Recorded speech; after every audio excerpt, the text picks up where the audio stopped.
den mözgartas et bed, es kötte varan tu juge, es kötte varan tu juge. They used incredible weapons, absolutely. Experimental weapons? Yeah, I think.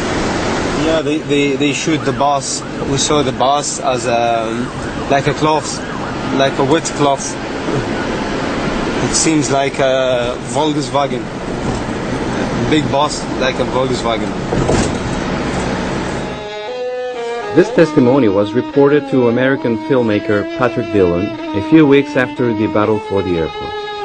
The person interviewed, Majid Al-Ghazali, is a well-known and respected man in Baghdad, who is the first violinist in the city orchestra. In addition to describing the battle, Majid Al-Ghazali wanted to show Patrick Dillon the site near the airport where the mysterious weapon was used, along with the traces of fused metal still visible and the irregularly sized ditches where the bodies were buried before they were exhumed. We sought out Majid Al-Ghazali to hear more details of his story. We met up with him in Amman, and he pointed out some inexplicable peculiarities on the bodies of the victims of the battle for the airport. Just the head was burned, and the other parts of the bodies wasn't anything that happened on it.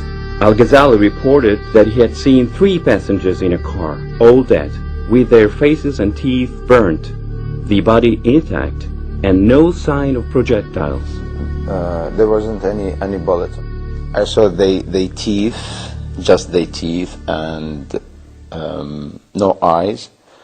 All of them, with the body, nothing for the bodies. Just the teeth and all the, the heads were burned. There were other inexplicable aspects. The terrain where the battle took place was dug up by the American military and replaced with other fresh earth. The bodies that were not hit by projectiles had shrunk to just slightly more than 1 meter in height. Except that the bodies is killed by the bullets. Most of them that become very small. It's like that, something like that. We asked Majid what weapon he imagined had been used. 1 year later, we heard that this is update technology. They used a unique one. It's like lasers. We found another disturbing document on the use of mysterious weapons in Iraq, which refer to episodes taking place almost at the same time as those described by Majid Al-Ghazali.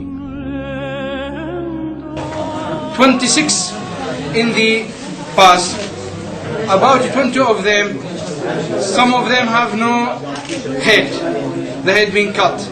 Some of them, the arms, the legs. The only one who didn't injure was the driver.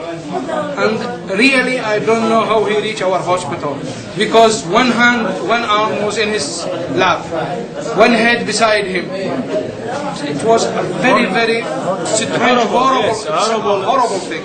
In the roof of the car, there was part of the bodies, momentum, intestine, brains. Yes, all parts of the body. It was miserable. It was very, very, very, very miserable. I told them before. Do you have idea with what kind of weapons they attacked that bus? The bus, we didn't know what kind of weapon would be hit. Really, what we saw, cut arms, cut legs, cut head, abdomen, open abdomen, viscera outside. It seems to be a new weapon. It seems a new weapon. They try to do experiments on our civilian. We don't know what was. Nobody can identify what the type of this weapon. We went to Belgium to find the filmmaker of the sequence, Geert van Moorter, a doctor working as a volunteer in Iraq. Here in this footage is taken in the hospital, the General Teaching Hospital in Hilla, which is about 100 kilometers from Baghdad and close to the historical site of Babylon. Here we had a talk with the colleague Dr. Saad Al-Faluji, which is the chief surgeon in that hospital. Dr. Al-Faluji said me that from the survivors that he operated, that they said they did not hear any noise. So there was no explosion to hear, no metal fragments or shrapnels or bullets in the bodies. So they themselves were thinking of some strange kinds of weapon which they did not know. Let's hear Dr. Saad Al-Faluji's story about this more in detail. In this pass, it was very crowded. They went from Hilla to Kifil to see their families. But before they reached the checkpoint of American checkpoint, they returned back. They said to them, please return, the villagers. They said to them, return back, return back. When he tried to return back, they shoot him from the checkpoint. No gunshot wounds. No. I don't know what it was really. We are here 10 surgeons. We couldn't decide what was the weapon which been hit this car. But inside the bodies you did not discover ordinary bullets. All of them we didn't find bullets. Yeah. We didn't find bullets. But most of the injured people been dead, so they took them immediately to the refrigerator.